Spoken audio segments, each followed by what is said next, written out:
Hello दोस्तों, एक बार फिर भव्य मिश्रा में आपका स्वागत करती हूँ।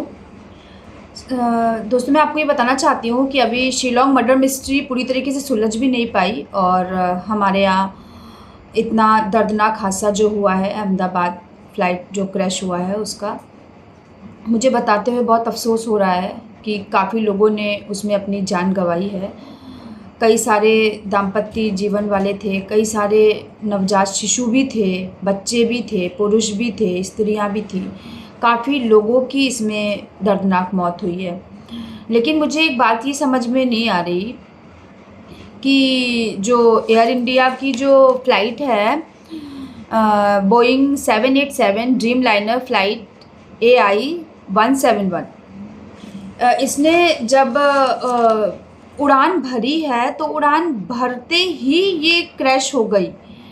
इसमें मौसम का रोल अगर देखा जाए तो मौसम तो आया ही नहीं, क्योंकि वो तो उड़ान उड़ी ही नहीं, तो मौसम का कोई मतलब हुआ नहीं। पायलट खुद उसमें जलकर इतनी भयानक उसकी दर्दनाक मौत हुई है, पायलट का भी इसमें कोई लेना देना रहा नहीं है।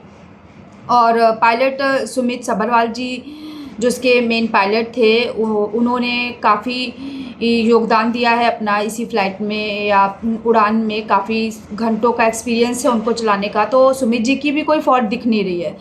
तो मुझे ऐसा लग रहा है कि जो सुमित जी ने मेडे कॉल किया और उनको ये अंदाज़ा हुआ, तो इसका मतलब यही हुआ कि सारी गलती जो है वहाँ के जो फ़्लाइट है उसके इंजन की या मेन इंटरनल कोई भी प्रॉब्लम हो सकती है।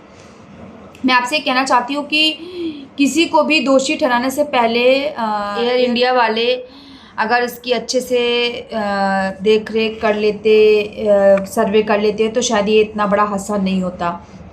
अहमदाबाद से लंदन जाने के लिए फ्यूल भी काफ़ी होगा उसमें, और जितना बड़ा ये धमाका है मुझे लगता है हम लोगों को कम ही खबर है, लेकिन इसमें काफ़ी लोगों की जानें गई होंगी, कई गंभीर रूप से घायल भी होंगे। बस मेरा यही कहना है कि मेडे कॉल कोई ऐसे ही नहीं करता, तो पूरी फॉल्ट जो है वो टोटल उसी की है। जो इंजीनियर्स ने चेकिंग नहीं किया, जो इंजन पर उसके इफ़ेक्ट पड़ा या बहुत ज़्यादा भार हो गया, क्या हो गया पता नहीं। मैं तो एक हाउसवाइफ हूँ तो इसके बारे में ज़्यादा जानकारी नहीं दे सकती, लेकिन जितना की न्यूज़ मैंने सुनी है मुझे ऐसा लग रहा है कि इसमें पायलट या किसी का कोई रोल नहीं है, क्योंकि पायलट तो खुद सामने बैठे अपनी मौत को देख रहा था।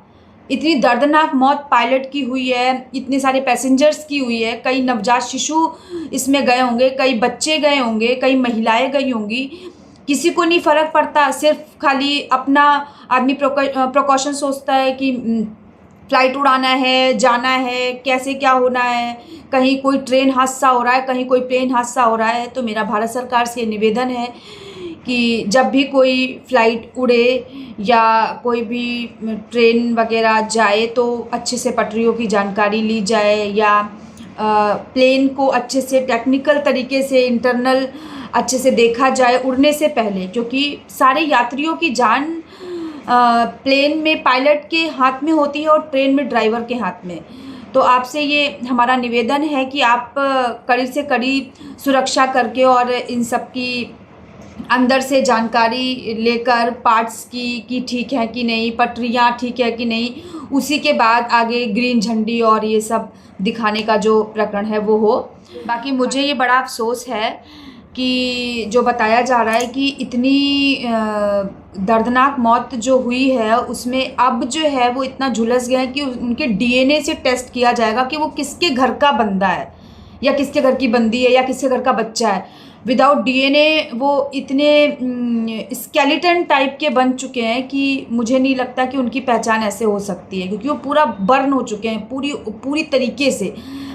तो मेरा ये बस यही कहना है कि पूरे जो 242 जो लोग इस हादसे में जले हैं, और एक शायद जो रमेश विश्वास जी हैं जो ब्रिटिश नागरिक हैं वो बच गए, क्योंकि वो एग्ज़िट शायद जगह पर बैठे थे इमरजेंसी डोर पर, वो बच गए। उनके ही लिए ये कहावत सेट हो रही है, जाको राखे साइयाँ मार सके। भयानक ये हादसा है, आज तक मैंने ऐसे हादसे कभी सुने नहीं है, लेकिन ये बहुत बड़ा हादसा है। तो मेरी ये सरकार से निवेदन है कि आगे से कोई भी विमान उड़ने से पहले या कोई भी ट्रैक पर गाड़ी जाने से पहले उसकी अच्छे से जानकारी और जांच करनी चाहिए, जिससे आगे से ऐसे बड़े हादसे ना हो पाए। Thank you so much. Next video में हम ज़रूर मिलेंगे।